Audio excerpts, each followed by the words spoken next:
Araw sa ating lahat, kitang-kita naman po natin na ang mga kasama natin sa araw na ito, pare-parehas ang ating panawagan na ang Supreme Court ay gawin ang trabaho nila para panagutin ang vice-presidente ng ating bansa.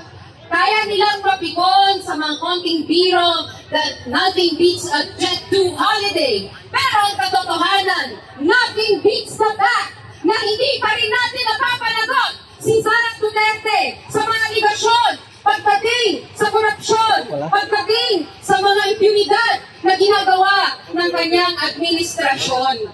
Sabi nga ng isang survey, ang Okta survey noong Hulyo, 80% ng mga Pilipino ay nais ipagpatuloy ang impeachment trial. Sa mga hindi nakakaalam, ang 80% ng 117 million na mga Pilipino ay 93,600,000.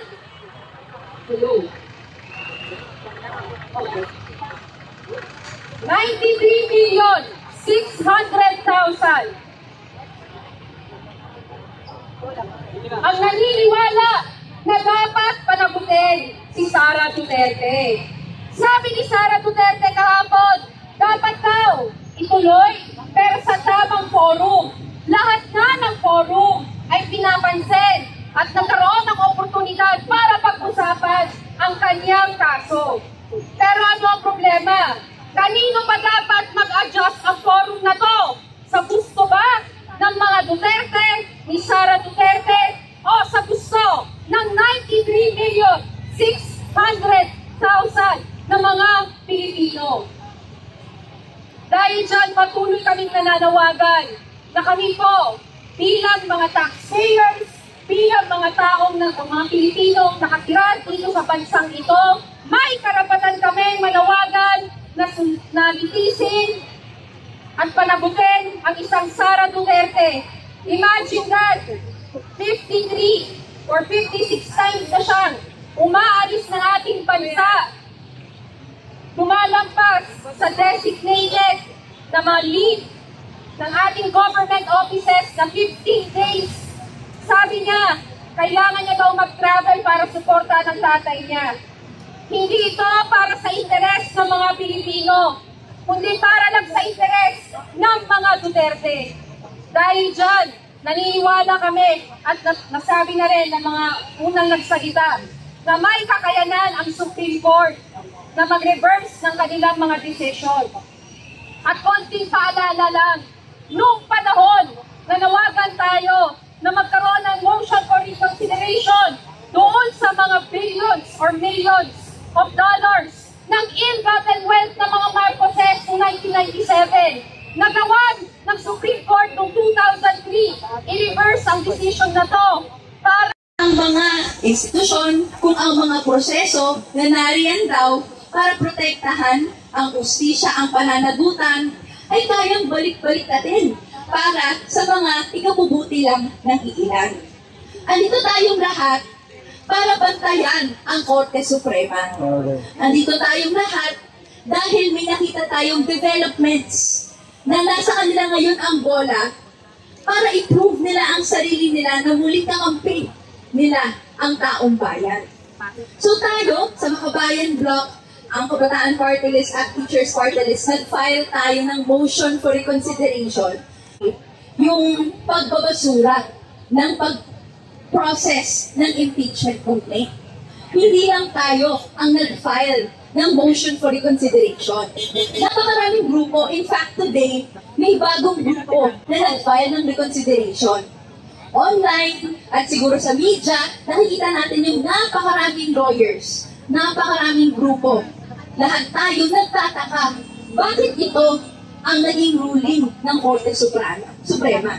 Bakit din ganito ang pagtingin ng Senado doon sa kanilang mandato na kaya nila at sila lang sole arbiter ng impeachment trial? At ganito sila willing na ibasura, i-sweep under the rug yung kanilang tungkulin.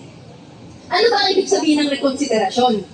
Ibig sabihin nito, maghahain tayo ng petisyon at ang Korte Suprema, kung sangayon ang lahat ng mga final natin, dapat nilang i-review yung kanilang arguments. I-review yung arguments ng mga partido, tignan ulit yung mga ebidensya, at maaari, no, i-reaffirm nila yung decision na nilabas nila, pwede rin nilang baliktarin.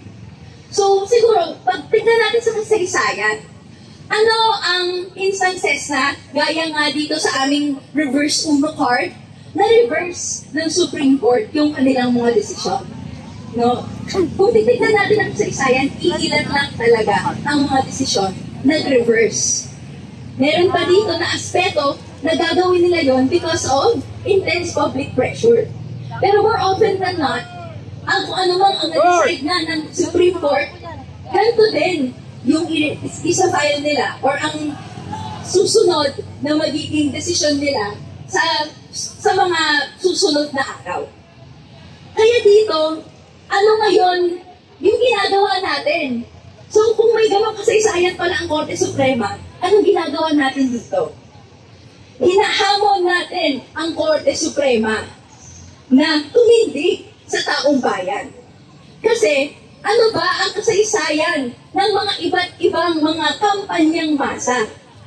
Hindi sa Korte Suprema, hindi sa Senado, hindi sa mga iba't ibang institusyon.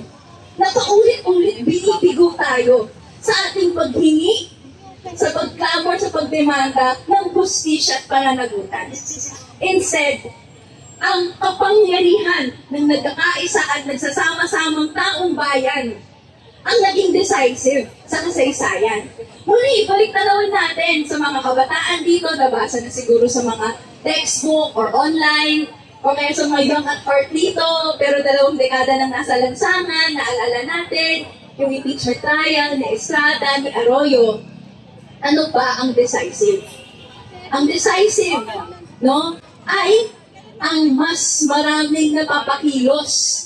Kung mas marami tayo sa hanay na ito, mararamdaman ng mga institusyon na kahit anong gawing pagtatago nila, kahit anong gawing pagbabaluktot ng batas, hindi sila makakatakas sa lansangan. Kaya ang hamon sa atin at tinatanggap natin ang hamon ni Sister Mary John na ang susunod na lundo ng laban ay pagpaparami natin dito. Sa pagpaparami natin, marireverse at magparamdaman ng Supreme Court ang pressure na i-reverse ang kanilang desisyon. Mararamdaman ng Senado na hindi nila pwedeng itago ang mga sala ni Sara Duterte.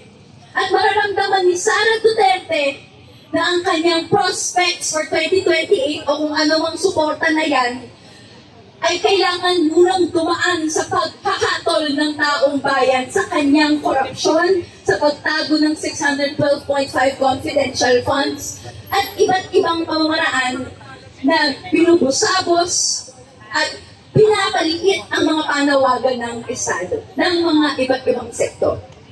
Kaya po, ngayong International Youth Day, ngayong National Youth Day, ang kabataan dito ay hinahamon na dalhin ang kanilang mga classroom, dalhin ang kanilang mga organisasyon, ang kanilang mga pamilya, lahat ng kilala natin, para dito magkaisa sa susunod na lundo ng laban.